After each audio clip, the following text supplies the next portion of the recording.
We are here with GM Jorden van Forest. You today have the honor to play four-time world champion Viswanathan Anand and also rapid chess champion in the moment. So how were your thoughts when you knew that you would play him? Yeah, I thought it would be a very hard game, but of course I was at the other time I was very happy to play because I don't get so many chances to play such a strong player like Anand. Yeah, so I was okay. I thought I give my best and I will see how it goes. I didn't have so many expectations, so didn't have so many experience playing against such a strong player. But I thought, okay, let's just see how it goes. I have the white pieces, so I am. So I shouldn't lose necessarily, yeah. You were not scared, so. I'm a little bit scared. All right, yes. I Show will how show it the goes. game. Yeah, actually I had some time to prepare. So I prepared this, and now I actually only prepared the Berlin defense, which is knight f6, which he usually plays. But against me he chose to go a6, which he also knows very well, of course, so I went here. Castle, it's all kind of a big main line. So bishop e7, d3, b5, bishop b3. This is all very known, so it's not so interesting to talk about it. And now I went rook e1, which is not so common. The main move here is actually knight c3, but I thought, okay, he will know this much better than me, so I thought, let's try a little different setup with rook e1. Okay. The point is that now sometimes I can also play my knight to d2, and it's not yet committed to the c3 square. He went knight b8, which is a common theme. The knight is better placed on d7. Knight d2, knight d7. And actually, I thought this is the most normal move, but I thought maybe he will go knight c5, bishop a2 and bishop e6. And he will exchange the bishops and will be probably very equal. So I thought maybe it's clever to play bishop a2 first. And if he tries to do the same now with knight c5, I might have this extra option of playing d4. Yeah, I see. So he didn't go for that. He went for the move c5, which is also very typical for a Spanish game. So knight f1. And now he played this knight b6 move, which is very interesting. I didn't know about this plan yet, but the idea is that he will very often try to shut my bishop out, and it will be stuck on a2 with little scope. So the knight is very well placed to support this c4 idea. And here I was choosing between many different plans myself. I consider bishop g5, knight e3.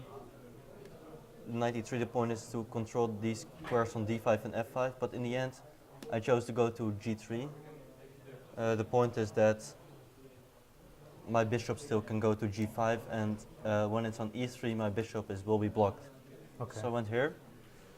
But now of course my control over the squares d5 and f5 is not so great anymore, so I have to try to go for a kingside attack. Yeah. He went here. He's still trying to reinforce the c4 idea with his queen on c7. So I actually didn't think I can do too much about it. In the end he will play it, probably. So I just decided to go with my plan. Knight h4. I want to put a knight on f5, so trying to disturb him on the king side. He went g6, which is logical to prevent knight f5. But at the same time it's weakening the king a little bit, which I might take profit of later. Bishop h6. And I think this is maybe the most critical point of the entire game already. Yeah. He had this very interesting option of going knight g4. Okay, that looks really interesting. Yeah, so he sacrificed the exchange. And he takes now, and the point is that my bishop is trapped on f8. I was planning to go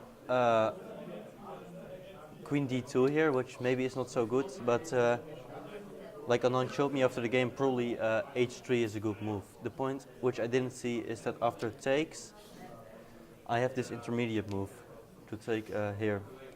Oh, well. At least I think, no, sorry, it's with f3 instead of putting the pawn on f3, sorry. So he takes on h2 and now bishop takes d6. So he takes and take here. Okay, so I'm in exchange up, but he has a lot of dark squares control, but probably white is quite fine after something like this. Yeah, And maybe in the white. end, it's also very risky for black to go for this because he's down the exchange. If his attack doesn't work, he will be he might just be an exchange down. Yeah. And we consider a line like bishop g5, queen f2, bishop f4, for example, but king g1, and it's probably not enough for black. Okay.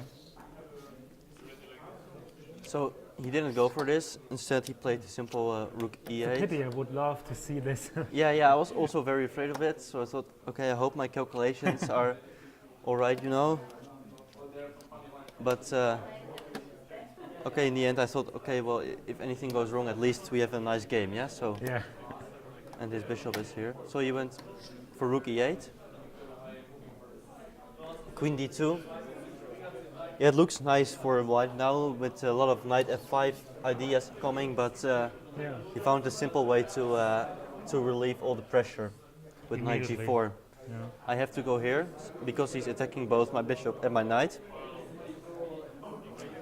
So here, but now he takes. Oh, okay, thanks. Ah, no. Ah, sorry.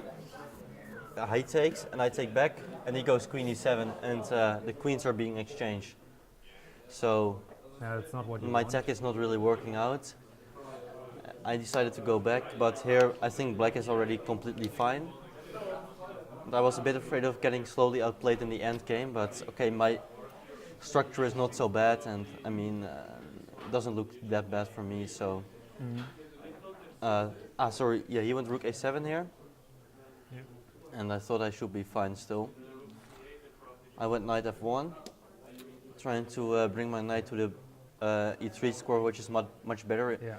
Since now it's the end game, I want my knight in the center of the board. King g7, h3, and he went for this interesting move, knight h6. I was only counting on knight f6, which seemed natural to me, but this is a little bit ambitious since he might want to go f6 or f5 in the future, putting my position under pressure. I went knight e3, and he went a5, I think. Okay, he's just trying to stop any b4 from me, which might put his position under pressure, but basically the position is very equal now, so nothing too much is happening. I went c3, he went knight g8, knight f3, he went, what did he do? He went knight e7, rook a d1, and now he went f5. So up to here it was quite normal, and here I was suddenly starting to feel some pressure since he got in f5, and possibly later on he would like to go f4, for example, and start some kind of King's Indian attack on without queens. Yeah. But of course it's not I so would much. I would love to see this move here. Yeah. But that's why I put my knight here. Like if the knight was here, it would have been possible maybe, but now. Yeah, that's a very important piece. Yeah, it's protecting the d5 square, and also d5 will lose control over e5. Yeah. So it's never really possible, you think? Okay, not now. Maybe in the very distant future. Okay, but f4, like f4 and g5, that should be his main plan, which I decided to prevent with g3. But of course, somehow it's getting a little bit loose on the king side, but I guess it should be all right. He went for bishop d7, and now I think I found a good plan with e takes f5, which is not so natural. But I realized I have to do something, otherwise my position will really not be so pleasant. What was the time situation? Was that ever an issue? I was a little bit down on the clock. I think I had like 20 minutes left, and he had maybe 40 around this point. But of course, like once you start thinking and more you get more to time trouble, and if the position starts getting complicated, it's not a very nice feeling. So I decided I should try to play faster at least, or make the position more clear. Yeah. So in the end, he took with the knight on f5. I was mainly expecting this, g takes f5, capturing towards the center. But I think with, for example, knight h4, which was my plan, and then putting the pawn on f4 next move, I keep control over the position. And for example, if king f6, f4, yeah, it should be more or less equal, although black might be very, very slightly better. So he took after ef5, he took with the knight, which also looks nice. But now I have this move, which I planned, and suddenly a threat is to go with my knight to e4, attacking this pawn on d6. Yeah. And probably now it's really, yeah, very, very much equal. He went here, and now I found this idea with giving a check.